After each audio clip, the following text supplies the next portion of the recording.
Ako si Jace. Challenge ko sa sarili ko gumawa ng 100 videos to do things na di ko inaasahang kaya ko palang gawin. The challenge started December 2024 and welcome sa part 6. Focus natin ngayon. Ito, ang motor ko na walang pangalan. 2 years na to sa akin. Actually, magto 2 years pa lang. Ilang hulog na lang din at matatapos na. So ngayon, bibigay natin yung mga upgrade na kailangan ko talaga. Ito yung motor na ginagamit ko from day to night. Especially sa akong BPO employee kung nagtatrabaho sa BPO industry. And during weekends, pag may lakad, pag may rides, siya lahat yung gamit ko.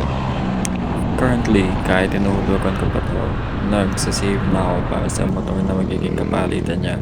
I'm hoping na maging sports bike na siya. Mabilis naman tayo nakarating sa shop kung saan tayo magpapalagay ng MDL or baka auxiliary lighting sa akin sa sobrang laki. Pagdating ko doon, magpapahinga sana ako kaso linapitan na ako ng isang mekaniko.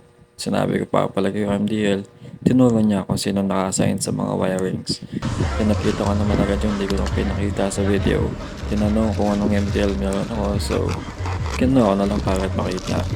Medyo matape pa dito dahil di pa talaga siya nabubuksan. Inopen ko lang nung pag-receive ko ng parcel. Sinabi ko na rin na B7 ng Mofox ang gamit natin. In-explain niya sa akin magkano ang gagastusin. Ang problema lang is wala daw silang relay sa shop ngayon. So, inutusan na tayo pumunta mo sa ibang shop para maghanap-hanap ng relay.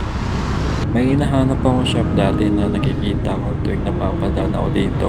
Sadyang hindi ko lang alam kung bakit wala kayo sa pwesto nila. Ang maganda lang is may nakita tayo agad na shop. Medyo mainit kaya nagmamadali ako dito pero dapat safe lang lagi. Pagdating natin sa shop, ano naman sila ng relay na hinahanap natin. Pagkabili ko ng relay is mabilis na ako pumunta ulit ng shop. May binili din akong bolts kaso nawala na start ko gamitin the next following day. So andito na tayo sa shop. Sinek ko muna kung kakasya yung budget natin. Mabilis lang naman na isa lang ang motor natin na wala pa rin pangalan hanggang ngayon. Nagbabaklas na dito yung mekaniko.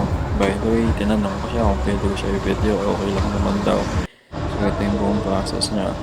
Sa part na to, di lang na binabaklas. Natutuwa ako nung binalagay na niya yung MDL. Yung crash guard na gamit natin is binili ko lang din online. Ako lang din naglagay, medyo natagalan pa nga ako eh. And dito, pinapanood ko na paano siya mag-connect ng mga wirings.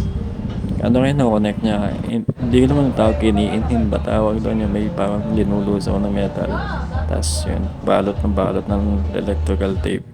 Ngayon ko di naman agad masira ito kasi kada binabalot yung ng electrical tape, babalutin niya ulit para pagsama-samahin. Sa part na to, nagko-connect na siya sa terminal ng battery. Lapit na tayo matapos sa part na to ng video. And kita nyo naman doon, dami din yung mga motor sa likod natin kasi dami din yung customer nila. Yung dito is nag-finalize na lang siya, dinilinis niya yung mga wiring sa may head. Nagpatali na din siya ng relay sa pinaka-chassis para di maligot. Ito yung part na kinakabahan ako, medyo makulimlim na. Ang maganda lang is patapos na tayo sa part na to. Sa part naman na to, tinetesting na yung ilaw. So you can see may tinatamaan ng ilaw yun sa mga naglalakad. Helmet ko nakasabi din kasi wala akong paglagyan kanina eh. Dito naman is yan, binabalik na yung mga flarings ng motor natin. So, konting ayos na lang. At nalobat na yung camera natin. Kinabukasan, dumiretso ang Honda. Tagal ko nag-isip kung i-change oil ko ba motor ko o ako na lang mag-change oil. Ang ending, punta pa din ako sa Honda. Papaservice ko na lang. Kilala na nga ako dito halos ng mekaniko kasi halos buwan-buwan na dito ako para magpa-change oil lang eh. Tinawag na siya nung parang kasamahan niya. Pagkalapit sa akin, tinuro na yung motor ko.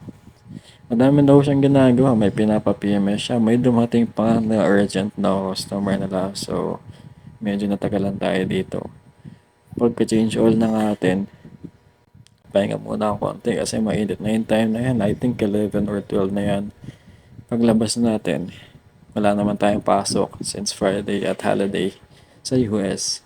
May gagawin pa tayong isang bagay na di pa siya pantindigan ng motor. Para lang medyo umayos yung paningin niya. Medyo makulong din na din sa part na to. Kaya nagmamadali na din ako at sana walang ginagawa ang isang mekaniko sa kapilang shop. Ganitong panahon yung gustong magmaneho. Hindi mainit, hindi maliwanag. Saktong makakakita ka lang sa daan.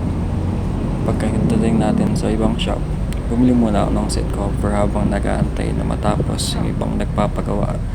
Actually, dito ako yung mekaniko na isa dito. Pagtapos niya, panakin din agad motor ko. Tinanggal agad yung upuan, binigay ko yung seat cover. Inalit niya yung stock na upuan kasama yung pinakapang ipit.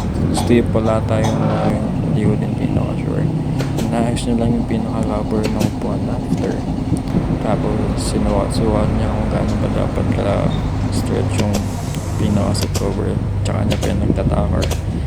Mabilisan daw yung pinaka naging process. This time around 1:30 p.m. na to ng Friday. Thursday nung nandun tayo sa mekaniko na gumawa ng MDL. Medyo pagod na tayo at this time. 2 days na tayong papalit-palit ng mekaniko. Maganda lang guys, walang pasok. It's a long weekend. Nakapag-enjoy tayo, nakapagpahinga. And yun lang. Sa susunod ulit. Salamat sa panonood.